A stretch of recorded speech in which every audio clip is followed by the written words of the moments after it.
নমস্কার বন্ধুরা, welcome back to my channel Laboni's cook and ব্লগে সকলকে স্বাগত জানিয়ে আজকে আরও একটা নতুন ভিডিওর সঙ্গে তোমাদের সঙ্গে হাজির। তো চলো ভিডিওটা শুরু করা যাক। আজকের যে ভিডিওটি সেটি হলো ঘর পরিবর্তন বা নতুন ফ্ল্যাটে যাওয়ার যে কিছু টিপস তোমাদের সাথে শেয়ার করব। তো হাউস শিফটিং রিলেটেড টিপস বলতে পারো, তো সেটাই তোমাদের সাথে শেয়ার করব। তো আমার মোটামুটি এই নিয়ে 3বার ঘর পরিবর্তন করা হলো। 2বার আমি মানে একদম কাছাকাছি এ ঘর থেকে ও ঘর যাওয়ার মতো করে ঘর চেঞ্জ করেছিলাম। এইবার বিষয়টা একটু দূরে হয়েছে। তো কখনো কখনো কারো আবার এক ডিস্ট্রিক্ট থেকে অন্য ডিস্ট্রিক্টে শিফট করার ব্যাপার থাকে বা এক রাজ্য থেকে অন্য রাজ্যে। তো যে যেরকম হবে তো সেই অনুযায়ী তোমরা তোমাদের সুবিধা মতো তো অবশ্যই করতে পারো। তার সাথে সাথে এই কিছুই ছোট ছোট জিনিসগুলো যেগুলো নিজের মতো করে প্যাকিং করা যায় সেই সমস্ত বিষয় নিয়ে একটু আজকের ভিডিওটা আলোচনা করব। তো আশা করি ভিডিওটা তোমাদের ভালো লাগবে। তো চলো শুরু করা যাক। প্রথমেই যখন জিনিসগুলো আমরা মানে কোথা থেকে শুরু করব, হাউস শিফটিং মানে ঘরের প্রত্যেকটা খুঁটিনাটি আমাদেরকে গুছিয়ে নিয়ে যেতে হয়। তো সেই কারণে কোথা থেকে শুরু করব সেটা ভাবলেই যেন মাথাটা কীরকম ঘোরে যে কোথা থেকে শুরু করব। তো আমি প্রথমে জামা কাপড় দিয়েই শুরু করি। তো নিজের মতো করে জামা কাপড়গুলোকে কিছু ব্যাগে এবং ফাঁকা যে সমস্ত ট্রলি ছিল তার মধ্যে জামা কাপড়গুলো প্যাক করে নিয়েছিলাম। তারপর যেহেতু এটা দূরে ছিল তাই প্যাকার্স এবং মুভার্সদের সাহায্য নিতে হয়েছিল।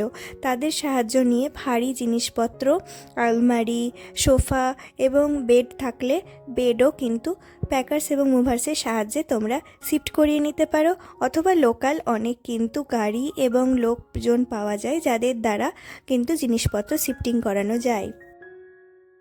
তো আমাদের রান্নাঘরে বলো এবং ঘরের বিভিন্ন প্রান্তে আর কি ডেকোরেশনের জন্য আমরা কিছু না কিছু রেখে থাকি। এই ধরনের ক্রকারি আইটেম কিচেনে ছিল, এই রকম একটা ফ্রেম ছিল যেগুলোতে ভীষণ তেল চিটে হয়ে গেছিলো। তো এগুলো যেহেতু লাগছে না, আমাকে যেহেতু 1 মাস বাদে শিফট করতে হবে আমি জানি, তো সেই অনুযায়ী আমি নিজের মতো করে এগুলোকে পরিষ্কার পরিচ্ছন্ন করে সাইডে তুলে রাখছিলাম। যদি প্যাকার্স এবং মুভার্সদের সাহায্য নিই তাহলে তারা কিন্তু সময়টাই দেবে না পরিষ্কার করার। তো সেই কারণে আগে থেকে জিনিসগুলোকে গুছিয়ে রাখলে পরে খুব হেল্প হয়।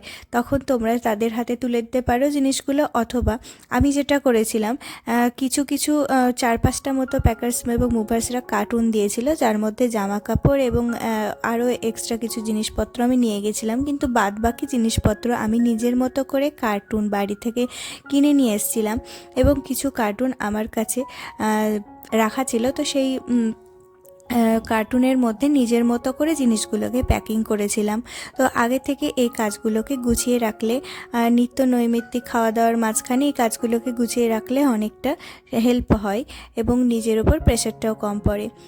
তো এই কয়েকদিন যেহেতু ঠিকঠাক খাওয়া দাওয়া ঠিকঠাক একা হাতে করলে যেটা হয় রান্নাবান্না করতে সময় পাওয়া যায় না। তো আমি আর কি খুব চটজলদি রান্নাবান্নাই আর কি করছিলাম, সাদামাটা রান্নাবান্না সেই কয়েকদিন করছিলাম। সাধারণ ডাল ভাত এই সমস্তই আর কি করছিলাম, তাতে নিজের কাজগুলোকে গোছানোর একটু সময়টা পাওয়া যাচ্ছিল। অনেক সময় যখন নিজেরা প্যাকিং করি তখন এইভাবে প্যাকিং করলে কিন্তু আমাদের অনেক জিনিস যেগুলো ক্রকারি আইটেম বলতে পারো, তো আমার বিশেষ সেরকম কিছু ক্রকারি আইটেম ছিল না। ওই কয়েকটা ডিনার সেট ছিল, কয়েকটা কাপ টাপ এই সমস্তই ছিল, আর কাঁচের কিছু জিনিস ছিল যেগুলো কাঁচের যে অরিজিনাল যে বক্সগুলো হয় তার মধ্যে রাখলে তো খুবই ভালো। যদি না থেকে থাকে তাহলে পরে এইভাবে জামা কাপড়ের মধ্যে এই সমস্ত জামা কাপড়গুলো আমার এমনিও ধুতে হতো। তো সেই কারণেই জামা কাপড়ের মাঝখানে আমি এই সমস্ত কাপ টাপ আর একটা ঘড়ি যাকে ভালো করে কাপড় দিয়ে মুড়িয়ে নিয়েছি, তার ওপরটায় যেহেতু কাঁচ ছিল আর কিছু এই কাপ টাপ কাচের জিনিস এই সমস্তকে এইভাবে জামা কাপড়ের মধ্যে প্যাকিং করে নিয়েছি। তাহলে মুভ করার সময় এই জিনিসগুলো ভেঙে যাওয়ার সম্ভাবনা কম থাকে। আর তাছাড়া তোমরা যদি চাও যে বাইরে থেকে কিছু কিনবে, যেরকম প্যাকিং করার জন্য যে সমস্ত কাগজ পাওয়া যায়, কাগজের টুকরো যেগুলো ওগুলো কিনতে পাওয়া যায় বাইরে থেকে, তো সেগুলোও কিনে কিন্তু নিজেরা প্যাকিং করা যেতে পারে।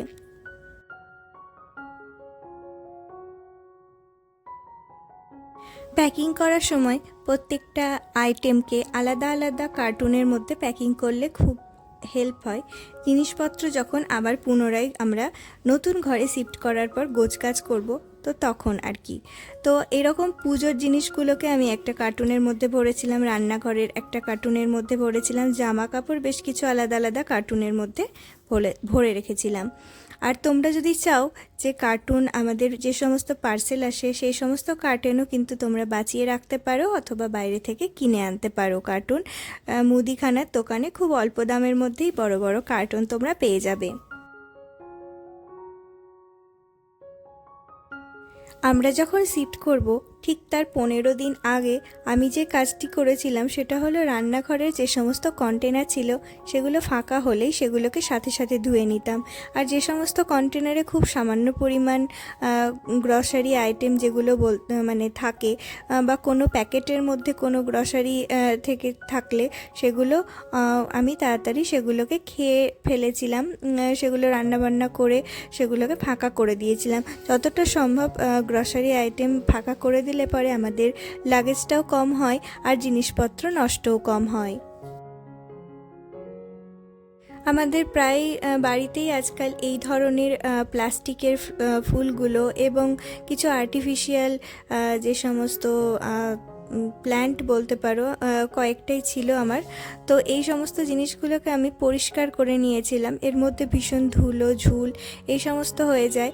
তো এগুলোকে পরিষ্কার করে তারপর শুকিয়ে নিয়ে তারপরে সেটাকে প্যাকিং করলে পরে পরবর্তীকালে যখন নতুন ঘরে গিয়ে আমরা জিনিসগুলো রাখবো তখন কিন্তু এগুলো পরিষ্কার করবার কোনো ঝামেলা থাকে না। আর প্যাকিং করতেও বেশ ভালো লাগে, ধুলো ময়লাযুক্ত প্যাকিং করলে সেটা ভালো লাগে না। তো সেই কারণে এগুলোকে আগে থেকে পরিষ্কার করে নিয়েছিলাম।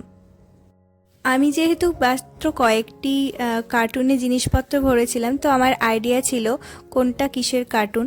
তো তোমাদের যারা প্যাকার্স এবং মুভার্সের সাহায্য নিয়ে করবে তাদের প্রচুর কার্টুন থাকে, তো তার মধ্যে জিনিসগুলো কোনটার মধ্যে কি রেখেছি, কোনটা আমাকে আগে খুলতে হবে, কোনটা পরে খুলতে হবে, সেই অনুযায়ী তোমরা কিন্তু লেভেলিং করে নিতে পারো।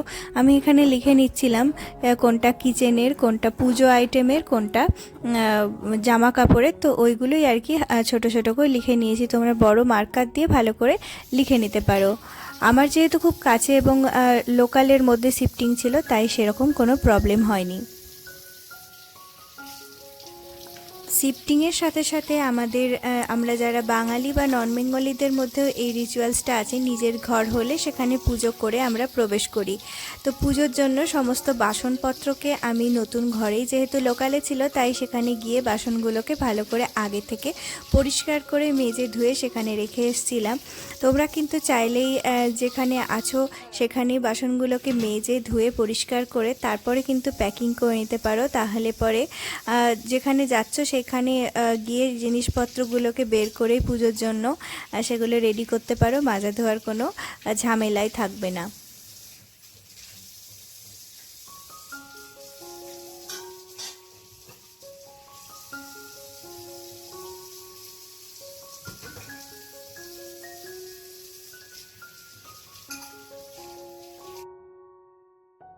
আমরা যারা গাছ ভালোবাসি তারা শিফটিংয়ের আগে এরকম গাছগুলোর গোড়াগুলোকে খুব ভালো করে পরিষ্কার করে মাটি ভরে, যদি কোনো গাছ রিপটিং করার থাকে সেগুলোকে রিপটিং করে গাছগুলোকে ভালো করে সুন্দর করে গুছিয়ে নিলে পরে পরবর্তীকালে নতুন ঘরে গিয়ে কিন্তু গাছগুলোকে সুন্দর করে সাজিয়ে রাখতে পারি।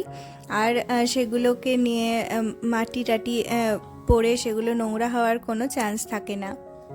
তো সেই জন্যই আমি আজকে এরকম গাছগুলোকে কিছু রিপটিং করা ছিল, কিছু টব থেকে অন্য টবে চেঞ্জ করলাম এবং কিছু গাছ ছিল যেগুলোর গোড়াতে অনেক আগাছা জন্মেছিল, তো সেগুলোকে পরিষ্কার করে নিয়েছি। তারপর এই ব্যালকনিটাকে ভালো করে ধুয়ে দিচ্ছি। এখনও তো কয়েকদিন থাকতে হবে তাই নোংরা হয়ে রয়েছিল, তো সেই কারণে এই জায়গাটা পরিষ্কার করে গাছগুলোর গোড়াটাও সুন্দর করে পরিষ্কার করে নিয়েছি। তো চলো বন্ধুরা, আজকের ভিডিওটা এই অবধি। দেখা হচ্ছে পরবর্তী নেক্সট ভিডিওতে। ততক্ষণ তোমরা সবাই ভালো থেকো, সুস্থ থেকো। আশা করি আজকের ভিডিওটা তোমাদের ভালো লেগেছে।